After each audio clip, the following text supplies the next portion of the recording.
Hey guys, in this video, show you how to download an image from Google Docs. So right here, I have an image of the deep sea, and I would like to download this. Very easy.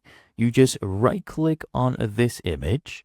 Okay, you get a bunch of options right here, as you can see. So once we right click, I want you to hover over it to view more actions, and then click on save to keep. Okay. There we go. So keeps is loading. And when you get this, guys, just go ahead and save it, right? This image, right? Just go ahead and save it. It's okay. So now we can go ahead and close this. And then you come to Google Keep, just refresh this page, and you'll see your notes loading here. So I'll open this note, and then all you need to do is right click, save image as, and then save it like a normal image. Okay, so now just name it Deep Sea, for example. Click on save, and we're basically done. As you can see, it has downloaded.